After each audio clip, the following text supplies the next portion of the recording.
Hi there, welcome to the Fierce Factor podcast. I'm your host, Kaylee Lindholm. And I think it's time for us women to shift the conversation in business and step into our feminine leadership to do the most iconic work the aesthetic industry has ever seen. Each week, I'll be bringing a powerful dose of strategy, sarcasm, solutions, and sass that will rev up your creativity and ignite your brilliance as you link arms with me along our shared path of personal and professional growth in 20 minutes or less. Let's go. Hello, Fierce Factor listeners. Welcome back to episode 60. It is time for another reflections episode. So these are episodes where I take a look back at the past 15 episodes and sort of freestyle what's on my mind. You're welcome. And I took a listen back to my last reflections episode, number 45, to prepare myself and sort of lead up to thinking about where I am today. And over the past 15 episodes, what comes to mind in terms of my personal or professional development and growth, and also where our clients are 15 episodes later. And that episode, it's called Contrarian Leadership, episode number 45.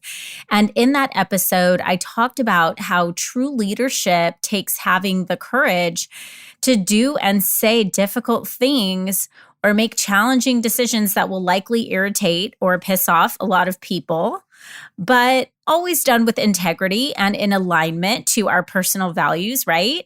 And leadership isn't something that happens in our imagination or vision or talks about what we're going to do someday. Leadership is actually quite scrappy and gritty and dirty. That is my opinion. And being a leader means having opinions and expressing them even when they resist the popular belief. And this is also known as contrarianism, hence the episode 45, Contrarian Leadership. So as I've advanced in my business and had more and more interactions with fierce leaders, many just like you, I've come to realize that my leadership, my voice, my own contrarianism is not only nice, but in fact necessary to help illuminate the pathway and help really expose opportunity for those who feel that same itching to become that I did.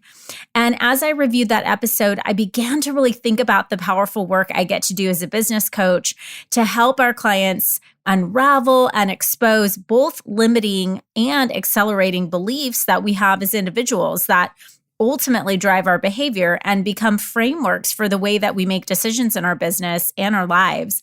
And I started to think about why I feel so strongly about contrarian leadership. I was just thinking, like, what is it with you, you know? And I pulled out my trusty journal, and without a second thought, up rose a story from my childhood. And so I decided to share that story with you as this reflections episode.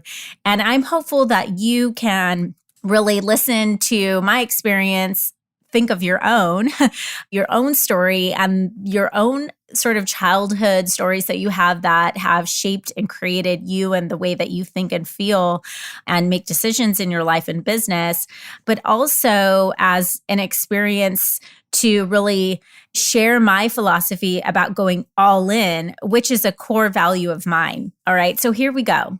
The bottom line is I've felt misunderstood my whole life. There really wasn't anything specific, just a knowing that I was different and I had unique ideas. I was always curious about why things had to be the way they were.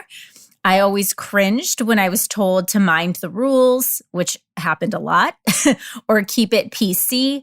I was kind of used to being irritating and frustrating other people. As I think back to why that is, this story was so interesting for me. It was something I haven't thought of in years. But as I was journaling, I realized my dad is just a really big part of my story.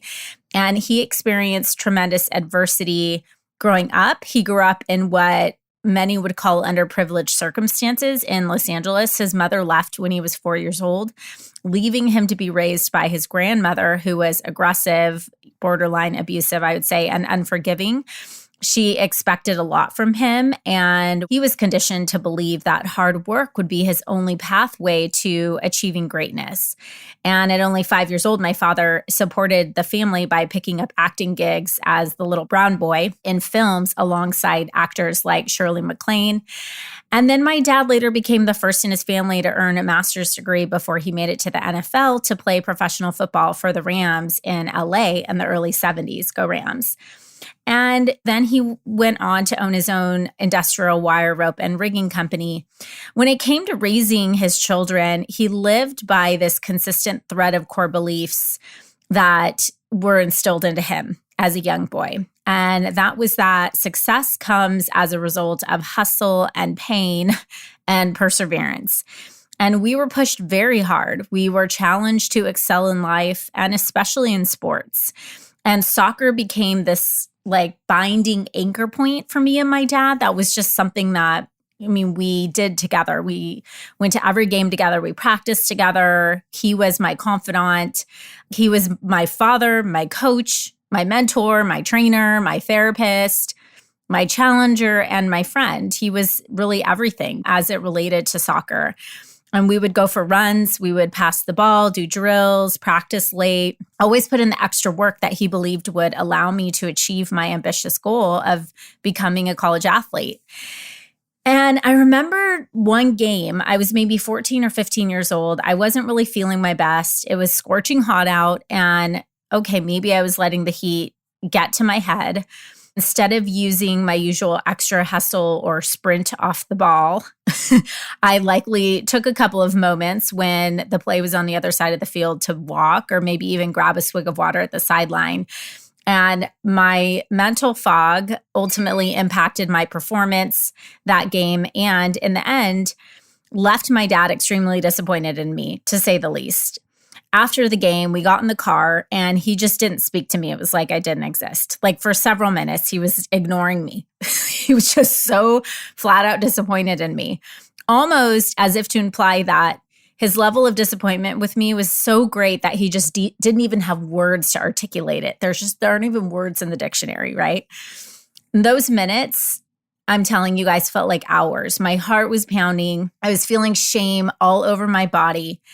And then finally, he turned to me and said, "Do you want to play soccer?" And I looked at him perplexed. It was like the dumbest question ever. Of course, I wanted to play soccer. That was the love of my life. That was my passion, my identity.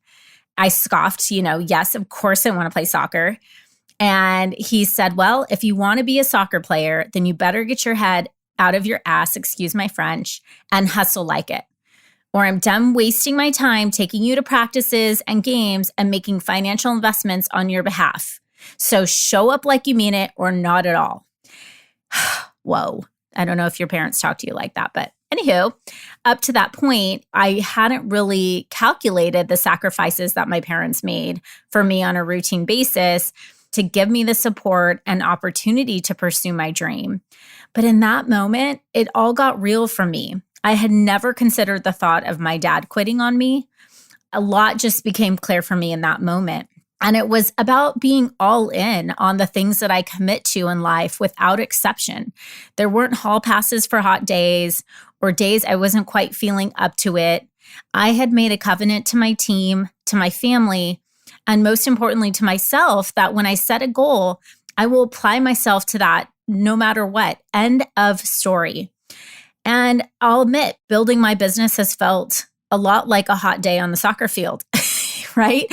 Each overarching goal is met by a commitment to applying myself in an all-in way that builds layers of resilience and confidence in my ability to be successful. When the days are hot, I'm pushing out of my comfort zone. Some of the hot days have looked like sharing my soul's message that generally ticks people off or looks at me like I'm crazy, doing my first Instagram live, writing and publishing my first article, launching a podcast and recording it weekly, come hell or high water.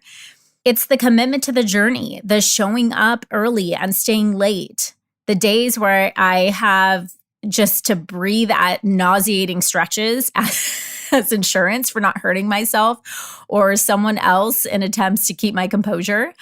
It's missing out on happy hour to publish a podcast or finish client work.